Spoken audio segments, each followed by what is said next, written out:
오늘 8월 6일 새벽 예배로 나오신 모든 분들을 주님의 이름으로 사랑하고 또 축복합니다. 우리 다 같이 사도신경으로 신앙 고백하시면서 하나님께 예배를 드리겠습니다.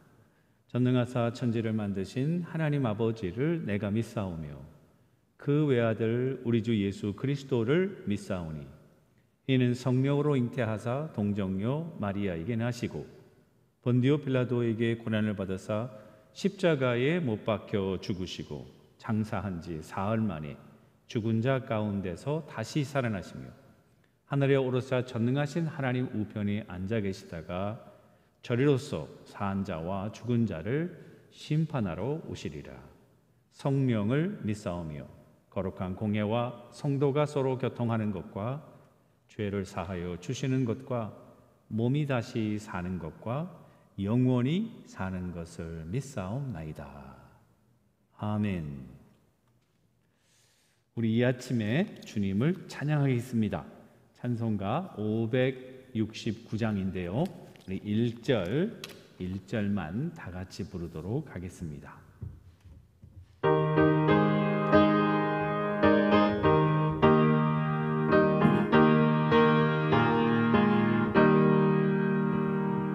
선한 목자 되신 우리 주 항상 인도하시고 푸른 풀밭 좋은 곳에서 우리 먹여주소서. 선한 목자 구세주여 항상 인도하소서. 선한 목자 구세주여 항상 인도하소서.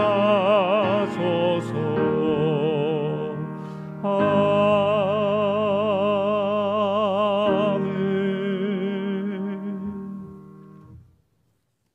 오늘 우리에게 주시는 하나님의 말씀은 시편 113편 1절부터 9절 말씀이 되겠습니다. 우리 다 같이 한 목소리로 합독하실 때 여러분 화면을 보시고 우리 다 같이 한 목소리로 합독하도록 하겠습니다. 1절부터 합독합니다. 할렐루야. 여호와의 종들아 찬양하라. 여호와의 이름을 찬양하라. 이제부터 영원까지 여호와의 이름을 찬송할지로다. 해 돋는 데부터 해 지는 데까지 여호와의 이름이 찬양을 받으시리로다. 여호와는 모든 나라보다 높으시며 그의 영광은 하늘보다 높으시도다. 여호와 우리 하나님과 같은 이 누구리요?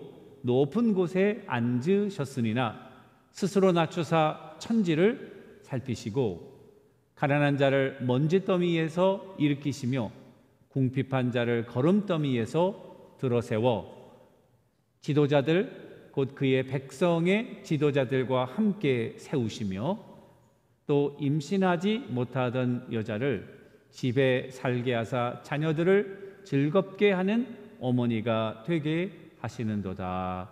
할렐루야. 아멘. 이것은 우리에게 주시는 하나님의 말씀입니다. 오늘 말씀의 제목은 하나님과 같은 자 누구리요? 우리 5절에 있는 말씀 제목 잡았는데요. 여호와 우리 하나님과 같은 이가 누구리요? 높은 곳에 앉으셨으나 스스로 낮추사 천지를 살피시고 이렇게 되어 있습니다. 하나님은 어떤 분이십니까? 이 대답은 참 힘듭니다. 왜냐하면 우리 인간의 단어로 하나님을 이렇게 한마디로 정의하기가 힘들기 때문에 그렇습니다. 피조물과도 비교할 수 없고요. 그러나 우리가 때로 하나님을 이렇게 뭐뭐와 같다 이런 analogy 비유를 통해서 설명하기도 하죠. 그래서 He is like a loving father, 사랑스러운 아버지와 같다. He is like a great king, 위대한 왕과 같다. 또 오늘 찬송 부른 대로 그는 선한 목자와 같다. 이렇게 얘기하지만 그러나 하나님은 아버지이시지만은 왕이시기도 하고 목자이시기도 하고 창조주이시고 구원자이시고 그래서 이렇게 한마디로 딱 정의하기가 너무나도 어려운 그러한 질문이 아닐 수가 없는 것입니다. 오늘 113편은 그 하나님이 어떤 일을 하셨고 또 하나님은 누구신가 우리에게 선포하고 있고, 따라서 우리는 그 하나님을 찬송하고 경배해야 된다는 사실을 우리들에게 보여주고 있습니다. 5절의 질문으로 들어가서 여호와 우리 하나님과 같은 이가 누구리요? 이 질문은 여러분 우리 수사학적인 질문이다. rhetorical question이다. 그와 같은 이가 누가 있겠나? No one, 아무도 없다. 그 대답을 우리가 원하고 있는 것이죠. 자, 이 113편부터 이제 여러분 이 118편까지, 그러니까 3, 4, 5, 6, 7, 8 6개의 시가 할렐 시입니다. 할렐이란 말은 할렐루야, 하나님을 찬양하라.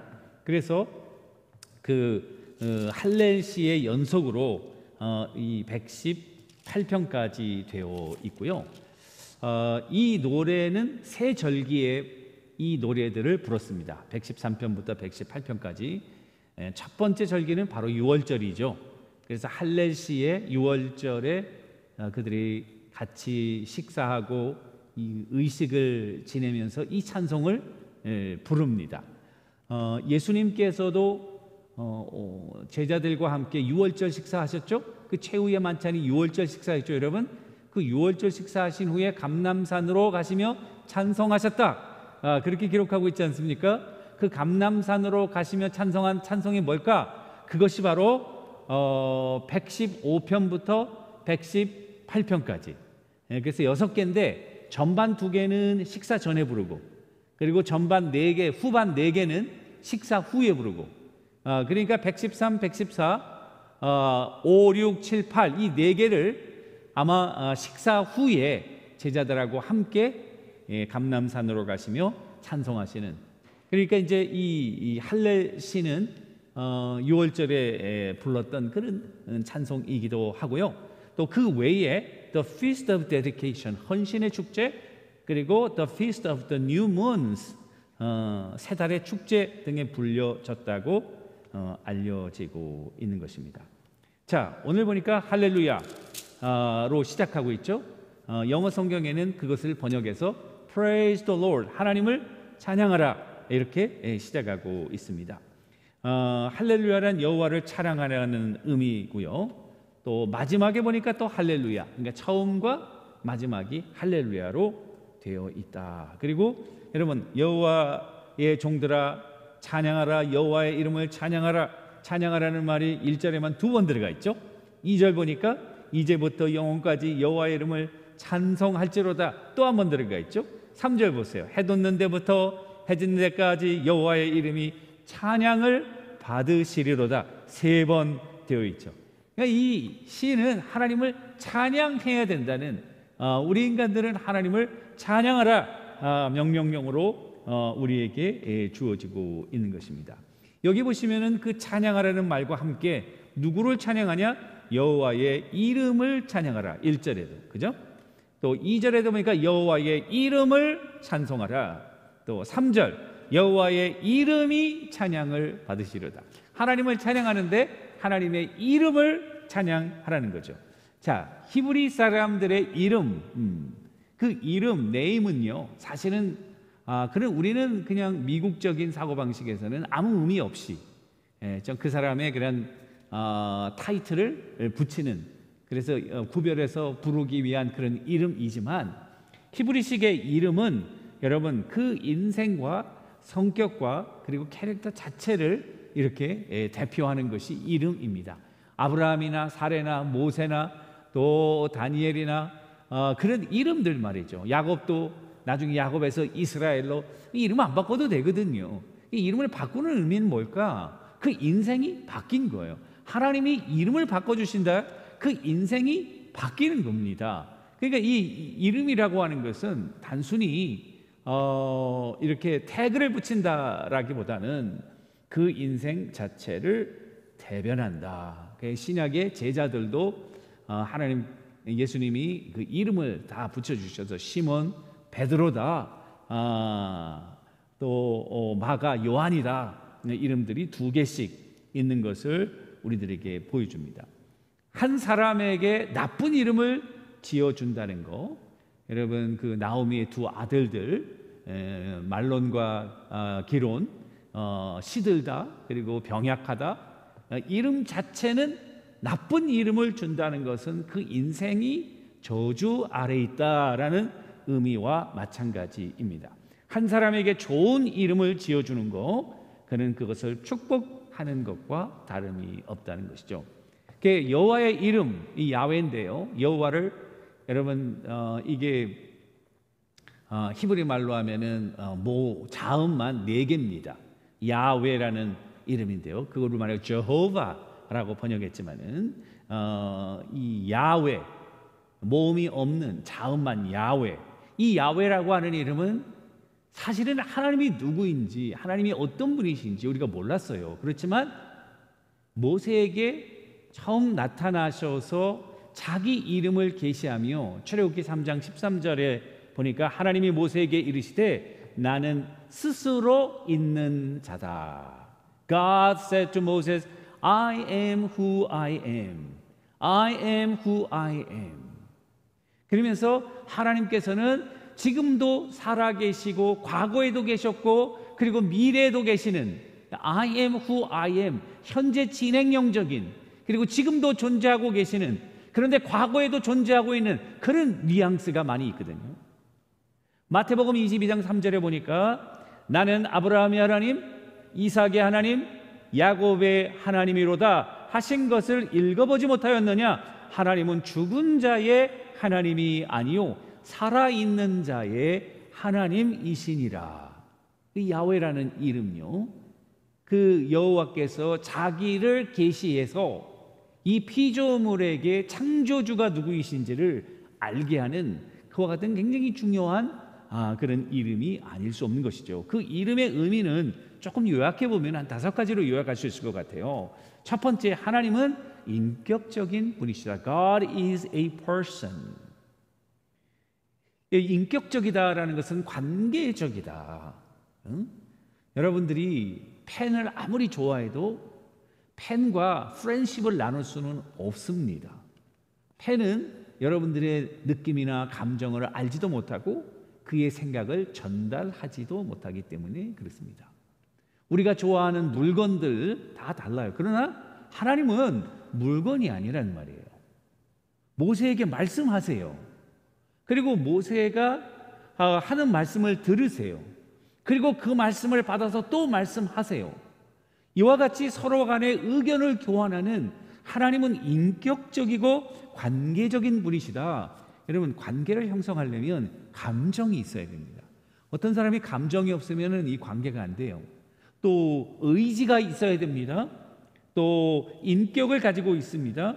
지정의의 그와 같은 캐릭터를 가지고 있는 사람이 여러분 관계적이고 인격적이가 될 수 있죠.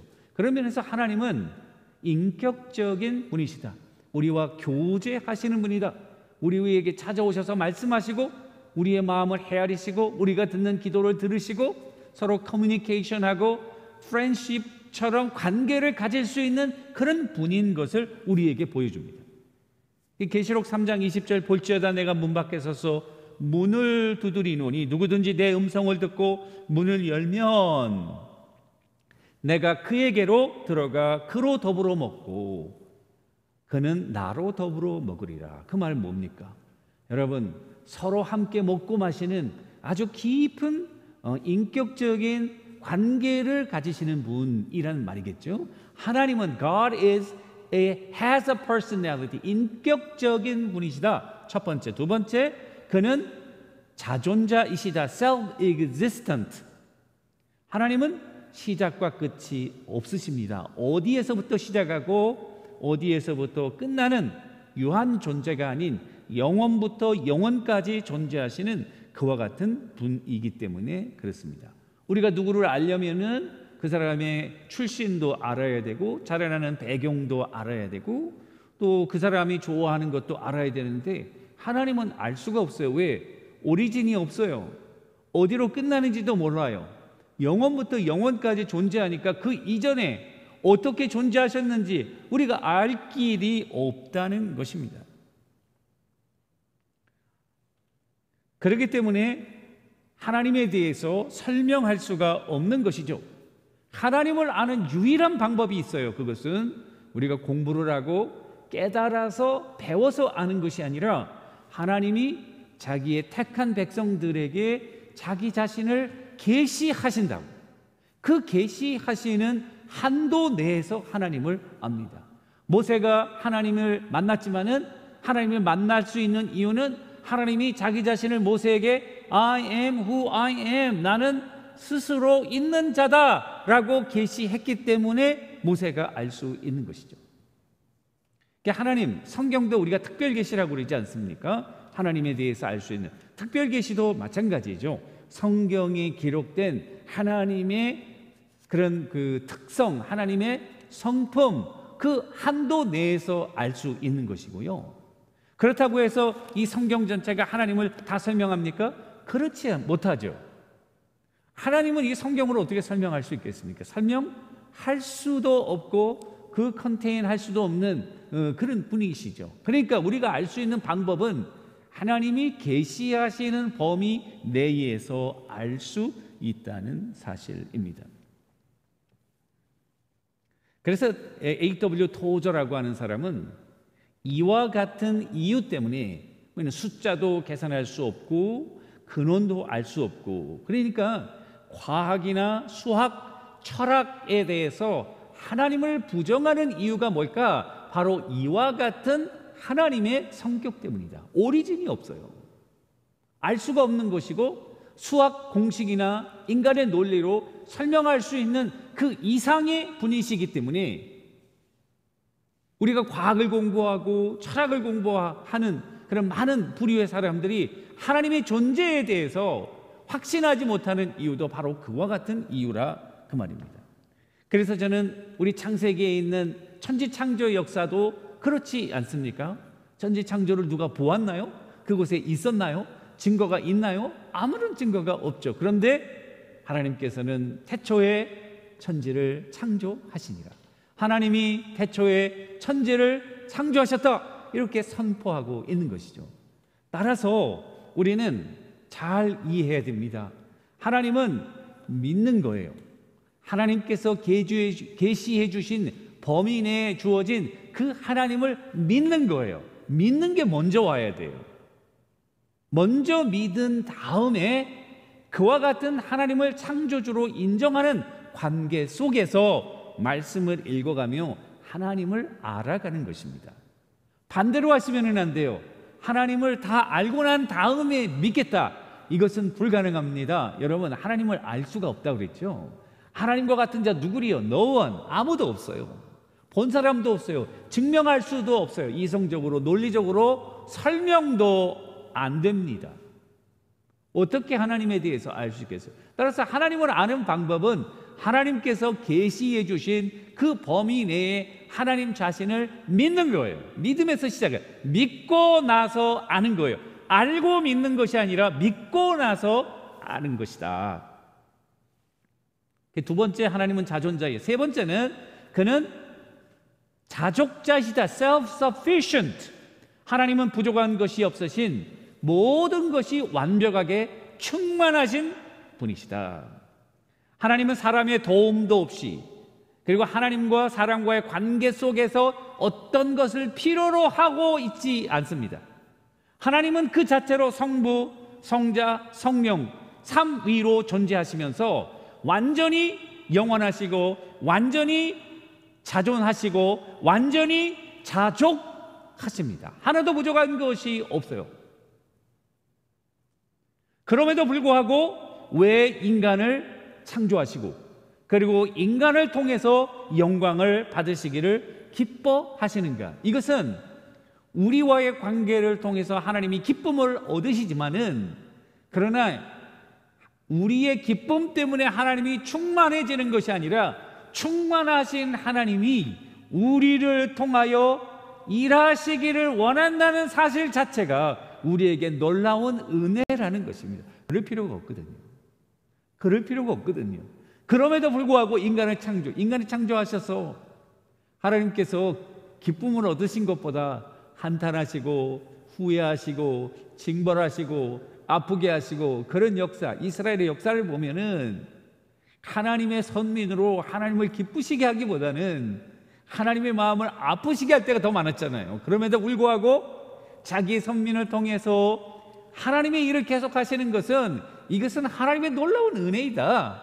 자족하신 필요도 없는 우리를 통해서 우리와 관계를 맺으시고 언약을 맺으시고 그 언약을 통해서 우리를 구원하시기를 기뻐하시는, 우리의 부족함을 채우시기를 기뻐하시는, 자족하신 하나님이 부족한 인간들과 연관해서 그 풍성한 은혜로 우리의 부족함을 채우시는 그와 같은 사랑이 하나님인 것을 알 수 있습니다.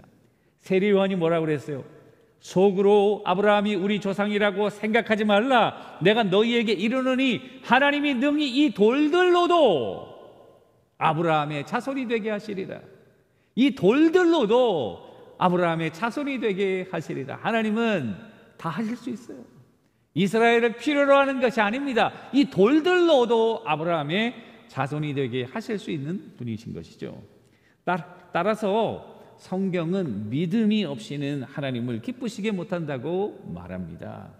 하나님을 불신하는 것은 그 하나님 외에 다른 어떤 것을 더욱 믿을 만한 것으로 인정하는 것이고, 하나님 이외의 다른 것들을 믿을 만한 것으로 인정하는 우리의 행위는 스스로 모든 것이 풍족하신 하나님에 대한 모독이에요. 그래서 믿음이 없이는 하나님을 기쁘시게 못하는 것입니다. 네 번째로 그 하나님은 영원하죠. 그래서 시간과 공간의 제한을 받지 아니하고, 우리는 시간과 공간 속에 있잖아요. 여러분, 그 아인슈타인의 상대성 원리에 보면은 이 시간이 없어지면은 공간도 없어진대요. 참 아주 이상한 이야기더라고요. 저는 잘 이해를 못하겠어요. 우리는 시간만 없으면 이 공간이 남아 있을 것 같은데, 시간이 없어지면 이 공간도 없어지는 또 다른 세계가 이렇게 열린다 이겁니다. 그런데 하나님은 이와 같은 시간과 공간을 초월해서 영원히 존재하시는 분이죠. 따라서 우리와는 차원이 다르신 그와 같은 하나님이신 것을 알 수 있는 것입니다. 마지막으로 그 하나님은 변함이 없으시다. 그는 모든 세상의 것들은 다 변하지만 하나님이 변하지 않아요. 변하지 않는 것이 기준입니다. 변하는 것은 기준이 될 수 없어요. 10년 뒤에 이 사람이 변하고 이것이 변하고 그러면 이건 기준과 그 표준이 안 되는 거죠. 하나님은 always there, never change. 그 말은 하나님은 영원부터 영원까지 늘 있는 모습 그대로, 진리 그대로, 신실함 그대로, 따라서 하나님은 변함없으시기 때문에 여러분들과 내가 하나님 앞에 나올 수 있는 거예요. 그 자비하심이 변함이 없고, 그 영원하심이 변함이 없고, 그 긍휼과 은혜가 변함이 없기 때문에 그 하나님을 의지할 수 있는 것이죠. 변하는 사람 어떻게 의지해요? 변하는 세상 어떻게 의지합니까? 변하는 환경을 어떻게 우리가 의지합니까? 변하지 않는 유일한 것, 전능하신 하나님, 그분을 의지하며 우리가 살아가야 한다는 것이죠. 자, 그와 같은 하나님이 오늘 6절에 보니까 하늘 위에 계시는데 하늘을 내려다보신다. 참 표현이 재밌지 않습니까? 하늘에서 내려다보신다가 아니라 하늘로 내려다보신다. 하늘도 하나님 밑에 있는 거예요. 그래서 스스로 낮추시고 He stooped down to look upon the heavens and the earth. 이거 똑같은 말인데, 창세기 1장 1절 태초에 하나님이 천지를 창조하시냐. 그럼 하나님이 이 천지라는 건 온 우주 말하는 건데, 은하계와 그리고 이 모든 우리가 정말 상상할 수 없이 큰 이 온 우주 전체, 그것을 위에서 내려다보신다. 그 하나님의 방대함, 이러면 어떻게 우리가 감히 측량할 수 있을까? 그래서 하나님은 심지어 높은 하늘도 내려다보시고, 그렇게 높은 곳에 좌정하심에도 불구하고 하늘 아래도 내려다보시는 이유는 인간을 사랑하시고 인간에게 관심을 가지고 있기 때문에 그러신 거죠. 여러분 창세기 11장 보니까 이 바벨탑의 신할의 백성들이 그 하나님의 섭리와 주권을 거역하고, 자 우리가 탑을 쌓고 하늘로 닿게 하자, 이 탑을 하늘로 닿게 하자, 이름을 내고 온 주변의 흩어짐을 면하자 하였더니 여호와께서 사람들이 건설하는 그 성읍과 탑을 보려고 내려오셨더라. 오늘 말씀해 보니까 스스로 낮추시고 살피사 아래로 이렇게 쳐다보시는 그 하나님 말이죠. 인간에게 관심을 가지고 그렇게 전능하시고 영원하신 하나님께서 우리 인간을 얼마나 사랑하는지를 보여주고 있는 말씀이죠. 자기 아들을 이 땅에 내려보내시는, 그래서 기독교는 올라가는 종교가 아니라 내려오시는 종교이다. 다른 모든 종교는 구원이라고 하는 나름대로의 그런 것을 위해서 막 노력하고 헌신하고 올라가. 기독교는 우리 인간은 이미 죄로 죽었기 때문에 올라갈 수 없어요. 그 전능하신 하나님이 내려오시는 거예요. 자, 그 내려오시는 이유는 뭘까요? 가난한 자들을 도우신대요. 왕들도 그 앞에 머리를 조아리고 왕 중에 왕이신 하나님이 계신데요, 그분의 관심사는 7절, 가난한 자를 먼지더미에서 일으키시며 궁핍한 자를 거름더미에 들어 세워 지도자들 곧 그의 백성들의 지도자들과 함께 세우며, 하나님께서 그 가난하고 연약하고 그리고 압박받는 그런 모든 자들을 살피시는 그 놀라운 하나님 말이죠.